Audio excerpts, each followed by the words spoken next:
प्रत्येक नारी एवं पुरुष माने ध्यानर सहित मन रखु। आसतु आज भिडियोटी आम आरंभ करवा आउ एमती किसी बछा बछा घरोई टिप्स विषय जानिबा। भजा बुट शरीर को एते बेनिफिट्स देई थाए जे आपण विश्वास मध्य करि परिबे नाही।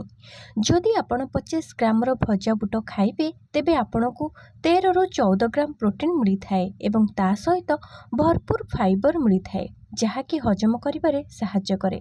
जदि भजा बुटरे अल्प गुड़ एवं क्षीर मिसाई जूस बनै पीबे तेबे आपणक शरीर लुहा परि शक्त और मजबूत होई थाए। नेक्स्ट, पतला थिबा लोक माने राति रे गाय क्षीर रे खजूरी मिसाई फुटेई पीबा उचित। उषुम उषुम पीबा उचित। यह कले शरीर ओजन बढ़ी थाए। नेक्स्ट, सबुज धनिया पत्र एवं भृषंग पत्र को एका सहित मिसाई ग्राइंड करंतु। एही घरोई प्रस्तुत हेयर पैक को चुटी लगातु। यह करने द्वारा चंदापण दूर होता है, केश घन कला एवं लंबा होता है। यह चुटी को एते न्यूट्रिशन दे थाए जहाँकि तेल लगेवा द्वारा मिल न थाए। यह को गोटे थर लगेवा परे यार फरक आपण देखिपारे। नेक्स्ट, प्रतिदिन 30 मिनिट दौड़िबा द्वारा शरीर में हैप्पी हार्मोन रिलीज होता है। यह द्वारा आपण खुशी रही थांती। शरीर फालतू फैट कम होता है, मांसपेशी मजबूत रहे, हार्ट हेल्थ भल रही थाए, हार्ट अटैक हेबार आशंका मध्य कम रहे, आपण को निद भलरे होता है एवं आपण इम्यूनिटी स्ट्रांग होता है। आपण जल्दी बेमार रे पड़िबे नहीं। तेणुक प्रतिदिन 30 मिनिट निश्चय दौड़ंतु। यह द्वारा आपण को बहुत सारा बेनिफिट मिलता है। नेक्स्ट, आपणक चेहरा एते गोरा एवं चमकीब जे आपण अंधार रे गले मध्य चेहरार उज्ज्वलता देखाजिब। सेतिपई अधिक पाचिथिबा कदली एवं अंडार केसर यह को भलरे मिसई चेहरा रे यह को लगांतु। यार पेस्ट प्रस्तुत करके लगांतु। एही फेस मास्क को 20 मिनिट रखी चेहरा को नॉर्मल पानी रे सफा कर दियंतु। देखिबे मुहरे एक अलग प्रकार ग्लो आपण माने देखि परिबे। नेक्स्ट, 30 दिन पाई गोटे गाजर, गोटे बीट, गोटे डालिंब और गोटे टमाटो को एका सहित मिसई जूस बनै पीवा द्वारा शरीर में रक्त तैयारी होता है। न्यूट्रिशन मिले जहाँकि स्किन एवं चुटी को चमकईबारे सहायता करे। भिडियोटी भल लगुले सांग माने गोटे लाइक निहाती कर दियंतु। आसंतु जानिबा नेक्स्ट टिप्स कौन रही। केशरे नियमित राशिर तेल लगेवा द्वारा चुटी केबे मध्य धला होई न थाए कि केश चढ़ी न थाए। नेक्स्ट, बीट रे आयरन रो मात्रा अधिक रही थाए, सेतिपई प्रतिदिन बीट खांतु एवं छोट पिला मानकु खाइबाकु मध्य दियंतु।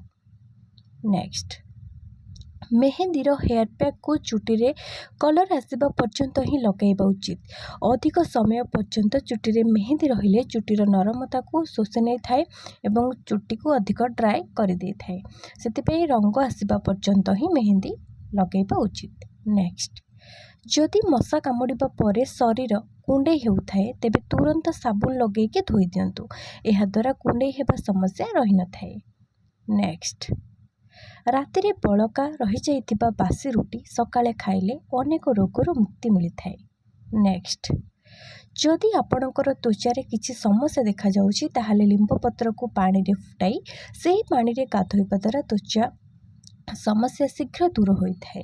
नेक्स्ट, मासको थरे नाकरे 1 टोपा लिंब तेल पकेइले दृष्टि शक्तिर विकास घटे एवं चुटी पाचिबा ह्रास पाए।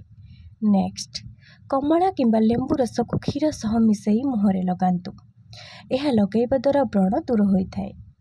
नेक्स्ट, लाल गोलाप फूलर पाखुड़ा को चिकन करी बाटी दियंतु। यह को महू सह मिसाई ओठरे मालिश करंतु। देखिबे किछि दिन मध्यरे आपनको ओठ लाल होई जिवो।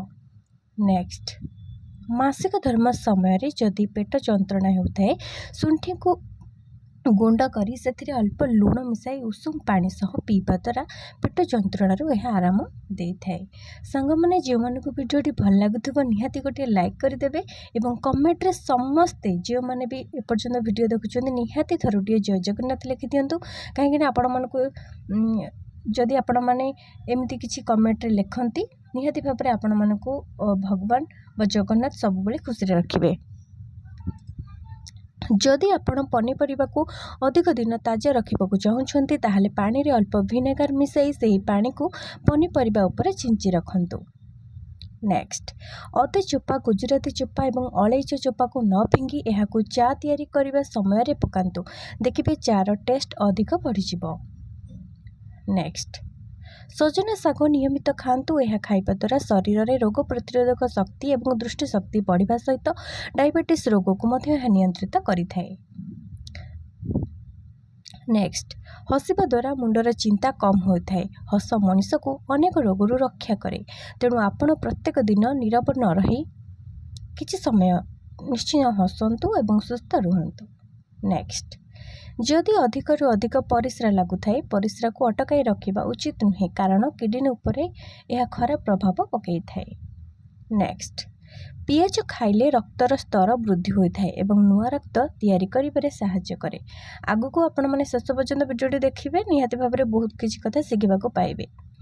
सकाळर भोजन न कले अधिक मिठा सेवन कले एवं अधिक डेरी रे शयन कले यह आम मस्तिष्क उपरे खराब प्रभाव पकई थाए।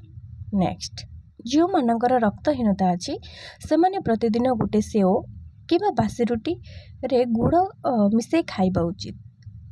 नेक्स्ट प्रत्येक अमावास्या दिन घर द्वारा सबुआड़ परिष्कार करने उचित, यह द्वारा गृहरु नकारात्मक शक्ति दूरे जाए। नेक्स्ट सर्वदा शरीर में कॉटन कपड़ा परिधान करंतु। कॉटन कपड़ा परिधान करने द्वारा शरीर को हल्का लगी थाए, ता सहित भल भी लगी थाए। नेक्स्ट निदर उठी सारिबा परे जदि आपण को थका अनुभव होउथाए तेबे आपण जानि रखंतु जे आपणक शरीर रे पानीर अभाव थाई पारे, सेतिपई निदर उठिबा परे निहाती भाबरे पानी पियंतु। नेक्स्ट शारीरिक परिश्रम करने द्वारा शरीर बाहर झाड़ यह शरीर पर बहुत लाभदायक होता है। झाड़ बाहर द्वारा शरीर में मोटापा लगी न थाए, सेतिपई सबुदिन किछि ना किछि शारीरिक परिश्रम करंतु एवं सुस्थ रुहंतु। नेक्स्ट जदि छोट पिला माने सबुबेले कांदु थांती एवं ता सहित अधिकांश समय रे बीमारी रे पड़ुथांती, तेबे आपण संध्या समय रे निहाती भाबरे सेमानकु कर्पूर आळतीर धुनी जरूर देखांतु। नेक्स्ट नियमित रूप से आपण अदार सेवन करंतु, यह द्वारा मनीष शीघ्र बीमारी मुह देखिपारे नहीं, मनीष सबुबेले सुस्थ रहे।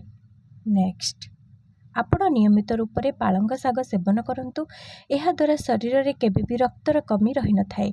आपण पालंग पनीर, पालंग पराठा, पालंग भजा एवं तरकारी आदि करिकी सेवन करिपारिबे। नेक्स्ट पुरुष और नारी माने ठाकुर को मुंडिया मारिबा समय रे मुंडरे ओढ़ना देबा उचित। नेक्स्ट सबुदिन तेल लगे गाधोइबा उचित, यह द्वारा शरीर चिकन रहिबा सह मुलायम रही थाए। नेक्स्ट ठाकुर घर छात उपरे भंगा भंगी जिनिस रखिबा उचित नुहे, यह द्वारा ठाकुरंकर अपमान होइथाए एवं ठाकुरंक कुदृष्टि मध्य पड़िथाए। नेक्स्ट ठाकुर को पूजा करने समय जदि हठात शिशु कांदी थाए तेबे यह अशुभ संकेत होइथाए। नेक्स्ट छोट पिला माने ईश्वर सदृश होइथांती, से माने जहा कहती सबुबले सत कहती, तेणु से मारिबा किंबा गाली देबा उचित नुहे। पिला मानकु सर्वदा स्नेह प्रेम आ भल पाइबा देबा उचित। नेक्स्ट शेष पर्यंत भिडियोटी देखिथिबारु हृदय समस्त को बहुत बहुत धन्यवाद। जो मैंने भी वीडियो देखिछंती निहाती भाबरे वीडियो भल लागिथिले लाइक निश्चय करदेबे सांग माने एवं चैनल को सब्सक्राइब करदेबे, एमती नुआ नुआ शिक्षण वीडियो पाइबा पई। जो मैंने भी सब्सक्राइब कर देइछंती सेमानकु बहुत बहुत धन्यवाद। से माने लाइक और शेयर कर दियंतु। जय जगन्नाथ, धन्यवाद।